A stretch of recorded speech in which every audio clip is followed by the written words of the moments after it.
3, 2, 1. Millennial Dreamers, today on the podcast, we have career and leadership extraordinaire, Kimberly Cummings on the podcast. Kimberly, welcome. Thank you so much for having me. I'm so excited to be here. I'm excited to have you on. Now, we were both, we attended the My Tachi retreat, and we didn't get a chance to connect there because there were so many incredible women. So I'm really glad that we're able to connect now. That's the power of these networking events. Is like, even after it's all said and done, you know, we're still able to connect and make these relationships. So I appreciate it. Yeah. So for anyone who might be unfamiliar with you and the work that you do, can you give our listeners a glimpse into your background? Sure. So the fastest way I say it is that I have always been a personal and professional development junkie. I'm that person who raises their hand, send me to the conference, let me take notes, I want to learn this, let me do the certificate program. I've been obsessed with making sure I knew how to navigate the work for myself and now for others. Ever since I served as a career coach way back in, let's not share a date, but like more than 2 years ago. And I saw a student get a job as a direct result of working with me. I knew there was more to this. And I thought about how many people who've never had a career and leadership coach, someone who's never been able to look at their job search, understand where they are, help them evaluate their skills, position themselves as a leader, and do that work. I was like, I need to dedicate, then I wasn't saying dedicate my life. Now I say that, but I wanted to dedicate my career at that point into helping others do that. So I worked my way up through University Career Services, working with what I like to say, everyone ages 18 all the way through their 60s, because I saw current students, alumni, grad students, you name it, that's who I worked with. And then I transferred into talent acquisition in the diversity and inclusion space for a bit. So I've had the opportunity to work on the client side, working with the individuals, and then working on the corporation side, understanding what diversity, recruitment, retention, and advancement looks like. So that's where all my experiences come from. I always say I'm a teach different because I've literally been trained to work with all different careers, and except for, I'd say, lawyers and doctors. Those are the two fields I don't really touch like that. But every other industry I've worked with someone in. Really? And I'm a lawyer, so now I'm like, what? I could do like development, but in terms of like the job search navigation, that's a whole different ball game. But positioning as leadership, advocacy, all of that, I'm always down for the get down. But some of those nuances, I'm like, y'all have resources anyways. So This is true. This is true. So how was that transition from higher education to working with, larger brands or executive level individuals within your own company, Manifest Yourself? How was that transition as an entrepreneur for you? I loved it. It definitely is a bit of a transition when you start working with all different majors. But again, when I was in higher ed, I work with so many folks outside of students. When I really branched out and started doing my own company, I was just excited to do it my way. And I know that may sound a little selfish, but when you work with an institution, and I worked at Ivy League institutions for the better part of my higher ed career, you have to be a little nervous, right? Like, I could be talking to a student and honestly, I don't know if their dad donated the building that I was sitting in. Right. So if you disagreed, or if you didn't think that the resume should be done this way, you have to always do things the way the institution kind of believes that you should do it. And granted, 9 times out of 10, I believed in those practices, 9 times out of 10. But that 1 time out of 10, there were things that I wanted to share that I felt I wouldn't necessarily be able to in the way that I'd like to. And that's what I love to do with Manifest Yourself. Any client who's ever worked with me knows that I'm a straight shooter. I'm going to tell you when you're doing right, and I'm going to tell you when you're doing wrong, because I want to make sure that you have what it takes and you have the skills needed to rise to the next level. So sometimes that includes a little bit of tough love, and I don't really have to worry about, the confines of a larger institution when I'm having the career coaching sessions through my company.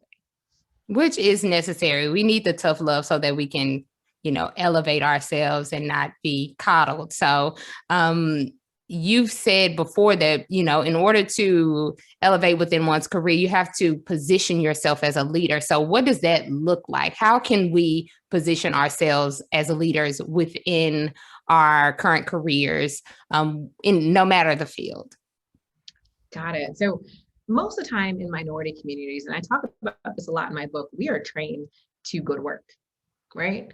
You go to college, Mm-hmm. you get your degree. If you need to, you get a graduate level degree too, and you go to work. You get that good job and you put your head down and you do that job, period. Many of our parents, I don't want to say that they don't believe in or don't support, but they've had trouble almost understanding, like moving to a different job. Like, why would you just move to that job? Like, Yep. you have a job right now. Aren't you good where you are? Yes. So we have this ingrained sense, even if you've gone against the grain, right? But we've learned intuitively to get the job and do the work, just do good work, and good things will happen. You'll get promoted, you'll get the gold watch.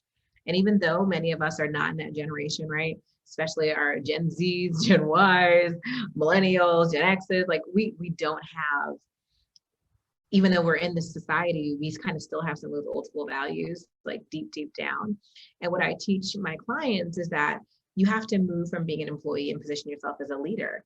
And moving away from being an employee means that you are no longer attaching your skills and your experience to an institution. You are simply lending the organization your skills during your tenure there.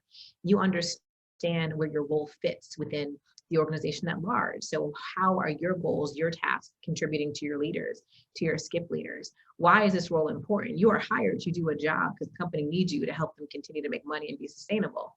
Do you know what that is? Are you able to innovate on things that are happening?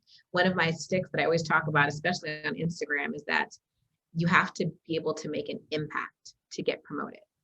That's what people are looking for. Leaders make an impact. Employees do tasks. So how can you figure out what is it that you need to do in your area, in your arena, to innovate, master your role, and ultimately create an impact so that you can move up the quote unquote ladder, or I don't really think it looks like a ladder anymore, but you know what I'm saying, like move Right. about your career to make more money, go into leadership roles, etc. Got it. That reminds me of when you said about parents, we're taught to just get a good job. That was something that my mom said to me. And she fully supports me now in what I do. But when I originally left the first law firm I worked for, and I was saying, I don't have a job, but I'm going to go out and do what I ultimately want to do. And she was like, why would you leave this job? And I can't, and now when I have gone back to a traditional 9 to 5, but I have the flexibility now. When I went to that job, she said, why are you going back to work? So it was interesting because she was like, well, why are you going? I said, you gave me such a hard time when I left that job. But then she saw that you could, I was happier. I was able to do what I wanted to do and still, make a living and things like that. So she was like, why are you going back? So I always think that's so funny. And it's so true. And so for women that you mentioned, some women are already in those leadership positions within their companies. And a lot of times we love to celebrate the women who are the first to do something or the only, but we want to move past that now. It's like we should be in more rooms. We should be in more leadership positions. So how do women who are in leadership positions ensure that they are not the only within their company and they're lifting other qualified women and people of color as they climb? So my opinion may be a little unpopular because I feel like it goes both ways, right? Kudos to you when you're a leader in an organization. It is hard. Leadership is not easy. Leadership is hard because it's almost a layer on whatever your corporate or institution, whatever organization you're working at. It's another layer on top of your job. Like being a leader is that icing on the cake, but it's hard. It's hard work. It's like a second job on top of doing your actual day-to-day tasks. And then being the first, there is pressure in that alone in the work that you do every single day and how you need to show up and how you need to do it. And then there's pressure to set an example. And then there's also pressure to pull people up with you. So it's a lot. So I think from the perspective of the leader, I say that if you have the opportunity to pull people up with you, do so. always be looking out for talent in your interactions. If you have the availability, try and find time to connect with who you feel could be your next successor. Adding people to your team is kind of keeping your eyes open and finding a little bit of time to give back. A lot of organizations, they do events, they do panels. See if you can participate in some of those. People want to know what it takes. They want to understand what it's like to be in that role, especially when you're the first in a company and the people have never seen someone look like them in that role. I think it's important to kind of take away a little bit of that smoke and mirrors and allow people to understand that experience every single day. So when you can, find time to give back. Now, on the other side, the people looking up to this person, I think it's so important to do good work. So important. I think that many times people see that person like, oh, I need them to mentor me. Oh, I need them to sponsor me. And they don't think about what they could be doing right now. The best mentees are the ones who are doing everything they can to the best of their ability to kill it in their day-to-day jobs. They may need help, they may need this, they may need that, but they're showing up in a way that makes that person want to mentor them. And I think it's a little bit of just kind of respecting the person who's there. I think it's hard. And especially as a Black woman leading a team, being the first.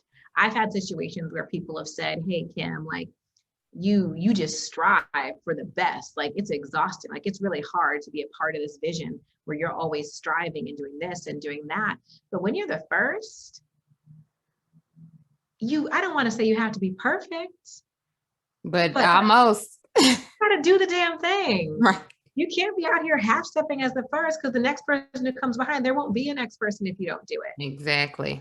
So I think it's also understanding and being empathetic to the pressure that person may be under, because as I've been one of those people, and it is tough. And I think it's so discouraging when you hear people say like, I don't understand why this has to be so great, or I don't understand why you're always driving like this or doing it that way. It's hurtful as someone who has like done the work to get into one of those roles and is trying to give back or give feedback, and it's not respected, I guess. I guess that's the best way to say it. But you know, it's because you've made excellence your standard. So people that haven't, they can't really understand why you might be, you know, pushing them to go above whatever their comfort level is. So it's just like, you know, it's time to level up if you have someone that you're working with that is at that level. So, and anyone who's listening, as I mentioned at the outset, Kimberly has a new book that's coming out, Next Move, Best Move, Transitioning into a Career You'll Love. And so I cannot wait to, you know, get it into my hands so I can read everything, because I know you're going to be talking about all the things, and something specifically that will help us, you know, transition into a career we love is networking with other people. And, you know, in whatever our respective fields are. Networking is really awkward, and it's necessary though, in order to grow and have these meaningful connections and create relationships, both personally and professionally. So for anyone who's like, I'm an introvert, I don't really like networking, how can that person get over the angst of networking and make the most of events that will help them create these meaningful connections? So I understand it's awkward, but I will say that you have to do it. Number one, you've got to do it. I hate that phrase. What do they say? It's not what you know, it's who you know, blah, blah, blah, blah, blah. Yeah. There's an extent of that, right? Like you still have to know something, but who you know can get you in the door. I always say that relationships can expedite your success, is one of the quotes I share in the book. Those relationships layered with being an amazing professional and being a leader in your own right can help expedite whatever goal it is you'd like to reach. And it doesn't have to be awkward. I think you need to try and find the commonality. I think reaching out to a stranger, yes, like someone you don't know, almost have no business talking to, no relationship, nothing in common, it could be hard. But I think even this conversation is a prime example, right? We were in a room together for multiple days, mind you, in another country. Right. We never actually talked to each other. We messaged in a Facebook group, came into an email, and this is our first time having a conversation. Yes. It wasn't awkward. It was like, I felt like we had a commonality from the organization that we were at for the event that we were at. And it was like, oh, like, I feel like I quote unquote already know you because you were Right. there, I was there, we know the process.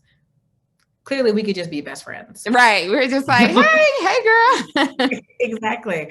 So of course, this is a little bit more casual, but in a professional sense, stop trying to look for the outcome, right? So whether you're looking to work for that person, get invited to something, whatever the quote unquote outcome is that you're looking for, stop trying to look for that right away. Start trying to get to know the individual.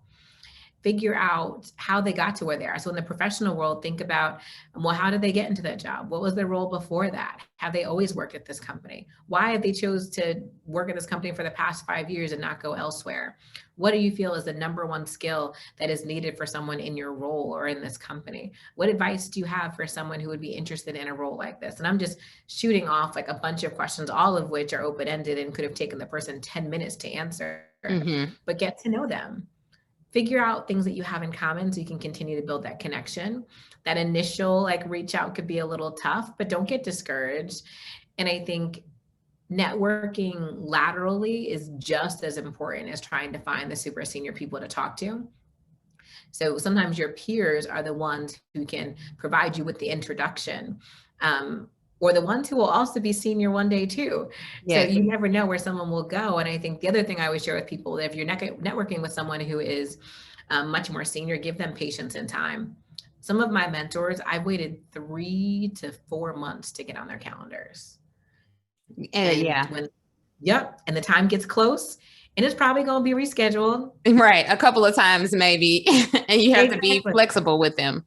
Exactly. So just be flexible, be persistent, and find new rooms to be in. And, when the world opens up, I think this will go live in June.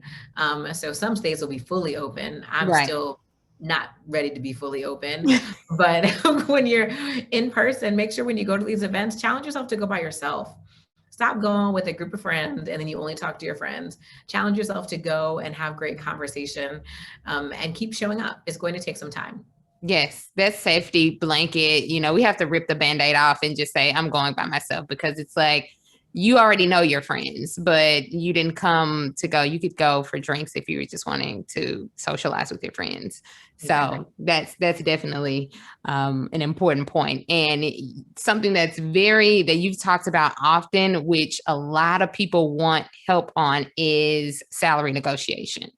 So many women, and especially Black women, are like grossly underpaid in comparison to our male counterparts. It doesn't matter if, we are more qualified, more experienced, more talented, but there is that reality, and it's because of pay inequity, but also because we sometimes leave money on the table at the very outset when the job is first offered. So what are some things that someone who's, looking or, sending their resume out and they get some interviews and now they have an offer on the table, what are some of the secrets that they can kind of keep in their mind to get the pay that they deserve at the outset? Got it. So the first thing that I will say is, if we go back to getting an interview, that's when your salary negotiation process begins. It does not begin when they give you an offer, because your goal is to get an amazing offer. Your goal shouldn't be to fight tooth and nail at the end. You should be positioning yourself from the moment they interact with you so that they know that the value you bring is so incredible that they have to give you a great offer. So if we go to where you got the offer. Number one, you need to have research. You need to understand what the role is worth. So many times we negotiate from an emotional standpoint, and that's just, I'm not talking about females, males. I'm talking about everybody. You negotiate from a desire, from an emotion, not from what the market pays for their role. So understanding what the market pays, understanding more about that industry and what the range should be. And you honestly need to do this just in case the recruiter asks you when they call you. But when you get that offer, understanding, okay, is this in line? Is it not aligned? And even if it is aligned, but you're hoping for the range to be a little higher that they give you, or you want to give them a range that's higher than the number that they quoted you, remember, you're negotiating based upon your skills and your value. It's not coming back and saying, hey, They offer me $150,000 per year. And you're like, hey, I was really looking for something closer to $160,000 to $167,000 a year. One, quote them a range when you do give them the quote. And two, in that same email or conversation, reiterate that it's based upon your skills and experience, based upon you've had XYZ amount of years, you worked on projects that align perfectly with what they're looking for. Reiterate some of those skills to remind them that you ain't playing no games and you are an employee who will be really coming in and contributing right away. And that's really what salary negotiation is about. I think so many people think about it as like this showdown. And I'm like, no, you're getting the value that they're assigning to you is based on the value they feel like you're going to be able to contribute. So you have to reiterate that in the process. Gotcha. And so for anyone who didn't do that, because someone might be listening and saying, dang, I did not do what I needed to do, in the interview process, or even, I just took the number that they suggested when they offered me the job. So if you failed to negotiate when you started, what can you do to prepare for that conversation with your boss about like raises and pay increases? How can you make yourself show that, you deserve the number that you are requesting when you have those conversations? So first and foremost, if you don't remember anything else I say about salary negotiation, don't you dare say yes when they quote the number. Oh my gosh, I get so mad at my clients. I'm like, you say, oh my gosh, I am so excited about this opportunity. I just want to take a minute. Please send me the full package and the letter, and I will get back to you within 48 hours. Give yourself a second to sit and think about it, no matter how bad you want that offer, because adrenaline is running through your veins. That's why you said yes. Right. You weren't thinking about nothing else. Even if the offer wasn't good, you're just excited about the opportunity. Yes. So don't say yes when they call you. And if you didn't negotiate, and you always should negotiate, you need to negotiate, look at the whole entire benefits package, not just the number. See what else is in there. When that conversation comes along for your mid-year, end of year, make sure that, again, you're coming with receipts. But I think it also starts with understanding what is needed in order to get promoted, in order to get a salary increase. So understand that organization. Make sure you're having conversations with your boss, whether they prompt them or you prompt them. Understand, hey, right now, I know I just started at this company. I want to make sure that I hit it out the gate. What are next steps for me here? What does the trajectory of my career look like? After this role, can I get promoted in this role? And I'm a manager and I can become a senior manager, or a manager and I can do the same work and become a director. Or is it really I have to apply to a brand new role? There's not in-role promotion, so to speak. Understand what the culture is like for that and when salary comes into play. And then also ask, what is it that you need to see in order for me to be promoted into XYZ?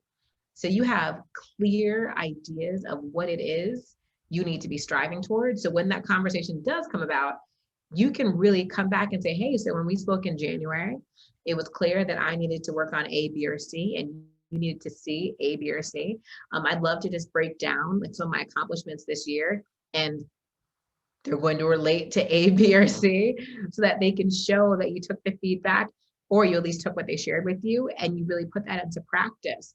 That's when the conversations can be a lot more powerful versus, oh, I really would have wished that you did this, or, it's not really quite your time yet.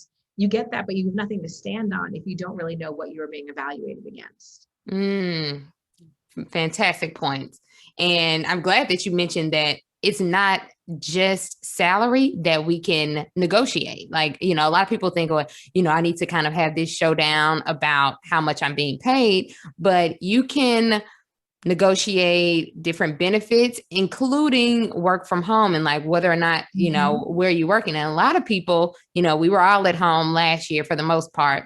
Not everyone, but a lot of people who worked in corporate America were working from home and still are. And now a lot of companies are preparing to say, hey, come on back to the office and come on in. And we're like, I don't want to do that. So how can anyone who's working virtually and wants to stay, working remotely, how can we convey that we're even more valuable to our companies, and we should, be allowed to continue this remote work kind of situation?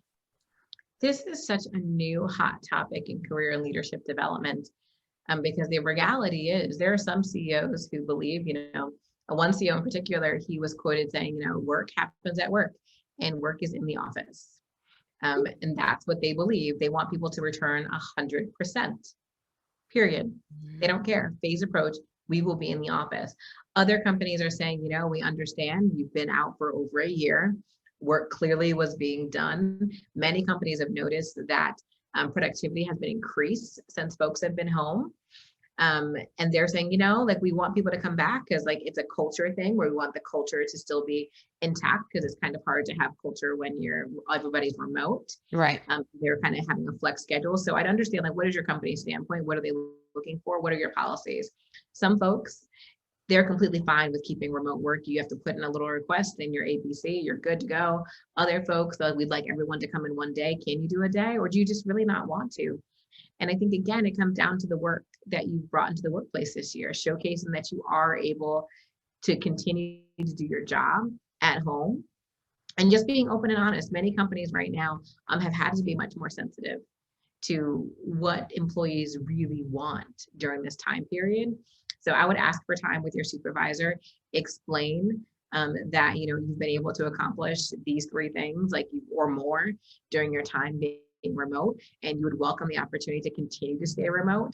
If they're a little hesitant, one of the things that I always reiterate to my clients is sharing, once meetings are happening again, if anything high stakes is happening for the team, you're more than happy to come in for that and really still engage in that way. Sometimes that can help ease the blow a little bit, but then there are some people who I know who've moved out of the state that they were in when they first COVID started. So for them, a little bit harder. And then other people I know, if their companies really aren't for it, they're also open to job hunting. Gotcha. I think there's a few different options here, but I think an open and candid conversation, I'm really reiterating the work that you've been able to do is really needed. Got it. So anyone listening, take that and, put a game plan together, because I've heard so many people say, I don't know what I'm going to do if they try to make us come back, because I don't ever want to go back to a traditional office setting. So yeah, it's just really interesting to see how this all goes, but I'm really excited that you put all of these gems plus more into Next Move, Best Move. So tell us, why did you decide to write this book? Because you've been in your career for over a decade, and, you've been working within this field and just really sharing your wisdom for so long. So what made you say, I'm going to sit down and put it all in a book? Writing a book was such an idea in my mind for such a long time that it almost felt like mythological at one point. One of my mentors was like, you really need to try and do this. So I do a lot of public speaking, a lot. And I've always shared pieces of the book, parts of the book. I even have a talk that's the title of the book where I run through it at a very high level. And I kept feeling when I was leaving, especially for larger audiences, like I can't work with everyone here. I can't. Not everyone can also afford to have a career and leadership development coach. What is a way that I can serve people who need career and leadership development on a mass scale? And for me, that was a book. I'm able to break down all of the concepts and things that I work with my clients one-on-one and put it into a book. And you're able to kind of DIY it, right? At the end of the book, it really brings people through my process. But at the end, you put together your own 2-year career development strategy to make sure that you could really and truly make your next move after you evaluate your experiences, understand your personal and professional brand. You work on advocating for yourself, salary negotiation, the whole 9. It's literally the process that if you had a VIP day with me, or you're in any of my group coaching programs, you would be learning all this information. And now it's in a book. And I feel like that makes it much more accessible, because my goal is that anyone can put together a 2-year career strategy for themselves and take their career to the next level. We shouldn't always be waiting for our boss or HR or someone else to do it. I don't care if you are an executive assistant or chief something. I think you should always be thinking about what your 2-year career strategy is. And that's something you can always do for yourself. Gotcha. And there are, excuse me, individuals who are listening to this, who are immediately going to get the book because they're like, this is exactly what I need. But you also, on that higher level, you have your company, Manifest Yourself, which is a leadership development company. So anyone who's like, I want to work directly with Kimberly, how would that process be working with your company? So there are a few different ways. So I think on the individual side, I have group coaching programs where you go through a curriculum that I built the Next Move, Best Move curriculum to help take your career to the next level. It's not necessarily focused on job searching, although many people take it to help with their job search, but it's truly walking you through the steps to position yourself as a leader. And you get a lot of time with me. So all those things I said about me being very protective of my clients and giving them that tough love, that's what you get in those programs. A limited amount of people also work with me one-on-one. But on the other side is a lot of corporate work. So I go into corporations and help them build out leadership development programs, talk to them about recruiting, retaining their talent, and advancing them through the workplace. So if you are in a corporation where you know they need some help, or you're in HR, diversity and inclusion, and you're looking for someone to kind of help and come in and do some consulting and project work, that's also how my company works. And the last piece is I do a lot of speaking. So if you have an organization and you want someone to come and give a talk on career principles, I'm definitely your girl. I average about 50 plus speaking engagements a year. Woo! You're my goals for speaking because fun. I just love speaking more. At one point I was really kind of skittish about it. And then I started a podcast and I'm fine with it now. But before I was like, so yeah, I'm definitely interested in doing more speaking. So that's something to consider. And anyone who's like, I want to purchase a book, I want to work with Kimberly, where can they find you on all things social and support the work that you're doing? Yes. So you can find me on social, Kim B. Cummings or KimberlyBcummings.com. All of my information is there. If you want to learn more about the company, manifestyourself.com. And the book is available wherever books are sold. So wherever you want to buy a book, Target, Walmart, Barnes and Noble, Amazon, the Audible's coming in July. Anywhere you want to buy a book, you can find Next Move, Best Move, transitioning into a career you'll love. Oh, I might need the Audible because you have a very calming speaking voice. So I think I would want to hear you kind of did you narrate the book or did someone else? No, I didn't narrate this one. My goal is to do the next one based upon timing. I didn't get a chance to do this one, but the next one you will definitely hear my voice because a lot of my folks have been asking for it.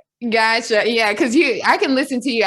I've watched a ton of your videos and listened to the podcast and you also have a podcast. We did not talk about that. Can you mention your podcast? It's also the same vein of your book and your company. It is. So it's called Your Next Move. And it's all about making sure you can make your next move. So I keep my episodes short and sweet. So they're 20 minutes or less. And I generally dig into a topic to make sure you have the action needed. So whether we're talking about networking, salary negotiation, performance appraisals, we talk about finances on an episode. I brought on my financial advisor. We'd love to have you a guest on the podcast as well, Courtney. So it's fairly new, but it's because people have told me all the time, they hear me speak and they're like, you need to have a podcast. And I was like, y'all, I ain't editing nothing. But I found someone to help me edit. So I'm able to do the podcast. I just talk and then I send it away. Yeah. That's the way to do it. I still have not. I do all the editing right, myself, but that's the way to do it. Like record it and send it off, and you don't have to worry about it. You're doing it right. I'm a glutton for punishment. That's what that is. I tried one episode and I was like, yeah, this ain't working. This does not sound the way I want it to sound. Yeah. It's a lot of work, but so many opportunities to either work with Kimberly, receive some of her inspiration or just like the gems and tips and strategies she has. And please go out and purchase the book, Next Move, Best Move. It will be available in June. What's the release date? June 9th. June 9th. So make sure you get your copy. And Kimberly,